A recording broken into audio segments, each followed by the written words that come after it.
Madame, Monsieur, bonjour. Tout au long de la semaine, le groupe Revue Fiduciaire vous invite à suivre l'actualité juridique en France. Bienvenue donc dans le JT. Et je vous propose de découvrir tout de suite les titres de ce lundi 22 juin. Déclaration de formation professionnelle, aide à la première embauche et cession de fonds de commerce.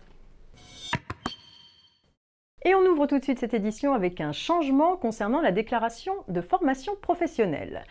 La déclaration fiscale 2483 concernant la participation à la formation professionnelle que doivent souscrire les employeurs de 10 salariés et plus est supprimée à partir de la collecte 2016.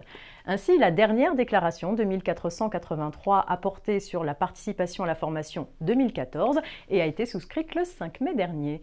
Désormais, les employeurs de 10 salariés et plus devront transmettre à l'administration des informations relatives aux modalités d'accès à la formation de leurs salariés selon des procédures qui seront précisées par décret.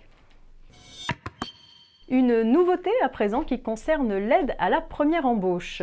Les petites entreprises qui embauchent un premier salarié entre le 9 juin 2015 et le 8 juin 2016 vont bénéficier d'une prime exceptionnelle à l'embauche de 4 000 €. Cette aide s'appliquera aux entreprises n'ayant pas eu d'employés depuis au moins 12 mois et qui recrutent un salarié en CDI ou en CDD de plus de 12 mois. L'aide financière sera versée sur 2 ans, 2 000 € seront versés dès la fin de la période d'essai et un second versement de 2 000 € aura lieu la deuxième année. Un décret d'application sera pris prochainement. Et on termine avec une mesure de simplification pour la cession des fonds de commerce.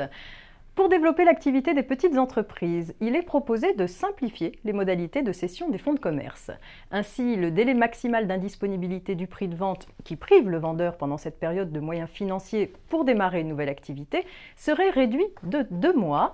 Les obligations déclaratives fiscales de la cession seraient simplifiées et la mention de l'enregistrement de l'acte de cession au bulletin officiel des annonces civiles et commerciales serait supprimée.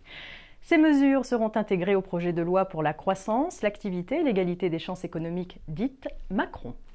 C'est la fin de cette édition, je vous souhaite un très bon début de semaine et je vous donne rendez-vous demain.